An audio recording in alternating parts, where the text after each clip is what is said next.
मुझे इंग्लिश बोलनी क्यों नहीं आती? Why can't I speak in English? Why can't I speak English fluently? अगर आपके मन में भी ये सभी सवाल आते हैं तो this video is for you. Because I will be talking about 8 major reasons why students cannot speak in English. Hello everyone, welcome to our YouTube channel Verb Vibes. We make videos on English speaking, communication skills, improving your vocabulary, and how to talk effectively. And in today's video, I will be talking about 8 major reasons why students can't speak English. Let's get into it. Let's learn the English the lexicon way. Let's talk about the first reason why can't we speak in English.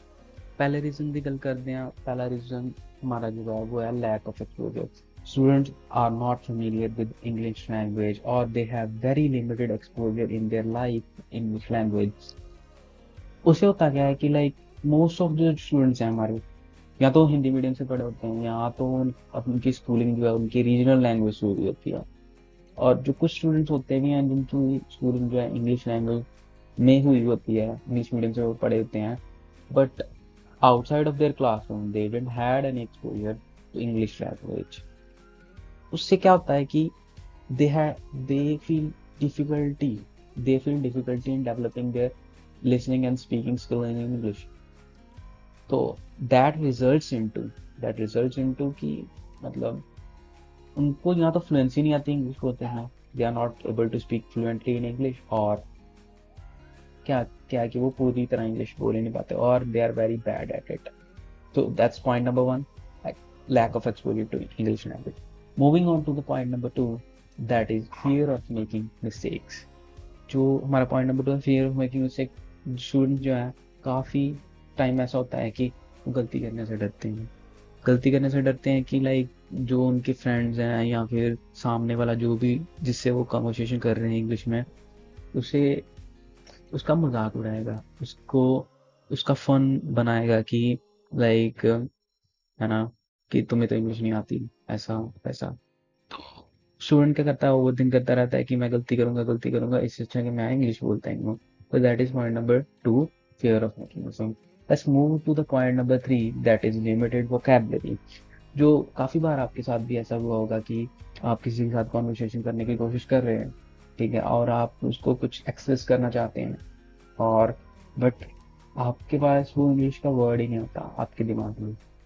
इस चीज को क्या कहते हैं, अरे, और आप you and up saying like this, अरे यार इसे इंग्लिश में क्या कहते हैं. ऐसी ऐसी चीजें आपके साथ भी हुई होंगी काफी बार. तो आपकी वोकैबुलरी जो है वो बहुत लिमिटेड है.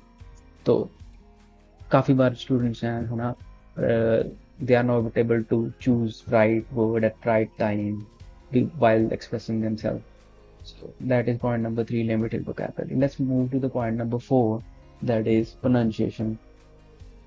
So काफी बार स्टूडेंट्स ऐसा होता है कि बच्चे जो हैं उनको स्टूडेंट्स को इंग्लिश आती होती है और उनका वोकैबुलरी वो भी काफी अच्छा होल्ड होता है. They can understand English very well, they can speak English very well, but sometimes क्या होता है, वो कुछ कुछ पर्टिकुलर वर्ड होते हैं जिनको वो प्रोनाउंसिएट नहीं कर पाते प्रॉपरली. तो वो उनके दिमाग में फेर बैठा रहता है कि हम है ना गलत इंग्लिश बोलते हैं, या फिर हमें अमेरिकन एक्सेंट नहीं आता, या फिर हमें ब्रिटिश एक्सेंट नहीं आता, तो हम अच्छी तरह से इंग्लिश नहीं बोलते हैं. वो बोलते तो हैं उनकी इंग्लिश, बट उनकी इंग्लिश ऐसे लगता है कि जैसे बहुत खराब है. तो वो कुछ वर्ड्स होते हैं, जैसे मैं एग्जांपल दूँ तो इंस्टीट्यूट इंस्टीट्यूट इंस्टीट्यूट बोल देते हैं कुछ ऐसा, या फिर कुछ भी ऐसा गलत प्रोनाउंशिएट करते हैं. फॉर एग्जांपल स्केड्यूल स्केड्यूल को शेड्यूल बोलते हैं काफी लोग. तो ऐसी प्रोनाउंसिएशन मिस्टेक्स करते हैं दैट मेक्स देम फील कि उनको इंग्लिश नहीं आती है, और ऐसा है. तो ये था पॉइंट नंबर चार हमारा. Let's move to the point number five, that is grammar. काफी बार ऐसा होता है बच्चों को ग्रामर में बहुत वो मिस्टेक करते हैं. टेंसेस नहीं पता होता है कि कौन से टेंस कहाँ यूज करना होता है, कौन सी हेल्पिंग वर्ब कहाँ लगानी है व्हाइल मेकिंग सेंटेंसेस. काफी बच्चे होते हैं जिनकी वोकैबुलरी भी प्रोनाउंसिएशन भी अच्छी होती है ना, उनको एक्सपोजर भी मिला होता है लाइफ में इंग्लिश का, but they are not able to make proper sentences out of it. uh, उनको पता नहीं होता है वाज कहाँ लगाना है, वर्ब कहाँ लगना है, विल का यूज कहाँ करना है, ऐसा। तो ग्रामर में उनको काफी दिक्कत आती है। That was point number 5, grammar. So let's move to the point number 6, that is confidence. कुछ स्टूडेंट्स ऐसे होते हैं जिनको ग्रामर की बात चिढ़ती है, इंग्लिश में मतलब फाड़ देते हैं ना, मतलब स्कूलिंग के टाइम से वो उनको इंग्लिश में, पूरी इंग्लिश मीडियम से पढ़े रहते हैं, इंग्लिश वीडियोस देखी होती हैं, मूवीज इंग्लिश देखते हैं, एक्सपोजर भी अच्छा खासा एक्सपोजर रहता है, वोकैबुलरी भी बहुत अच्छी होती है, बट उनको कॉन्फिडेंस ही नहीं आता बोलने का। बहुत ही मतलब वो लो फील करते हैं, या तो वो बहुत ही इंट्रोवर्ट बच्चे होते हैं, they are they feel shy about talking English in public places, and publicly they didn't had any exposure of talking in English. So confidence is the point number 6, and ये कॉन्फिडेंस की problem पता क्यों आती है? That is point number 7, lack of practice. जो भी बच्चे हैं उनको प्रैक्टिस नहीं करते हैं इंग्लिश बोलने की practice, they didn't had any practice of speaking English, cause हमारी सराउंडिंग ऐसी है, सराउंडिंग में हमें कोई वैसा बंदा मिलता ही नहीं जो इंग्लिश बोलता हो, है ना। So practice is the one of the major reason कि तो इंग्लिश कॉन्फिडेंटली नहीं बोल पाते। So point number 7 is practice, lack of practice, and let's move to the point number 8, that is translation। Translation कैसे होगा कि हमें इंग्लिश बोलने नहीं आती? काफी बच्चे ऐसे होते हैं जो क्या करते हैं कि हिंदी में जो भी अपना एक सेंटेंस होगा उसको इंग्लिश में ट्रांसलेट करके फिर बोलते हैं।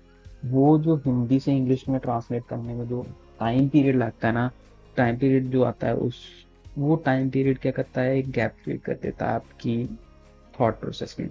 तो आप स्लोली इंग्लिश बोलते हैं, ठीक है, वो इतनी फ्लुएंटली नहीं बोल पाते, ऐसा बोलते रहते हैं, क्योंकि आप सोच रहे होते हैं दिमाग में कि what will be the next sentence that I will say in this conversation, right? क्योंकि आप हिंदी से ट्रांसलेट नहीं करते हो, they are not able to think in English. So these were the 8 major points that why students can't speak in English. I will be talking about these points in detail in upcoming videos. So stay tuned and subscribe to Verb Vibes. Thank you.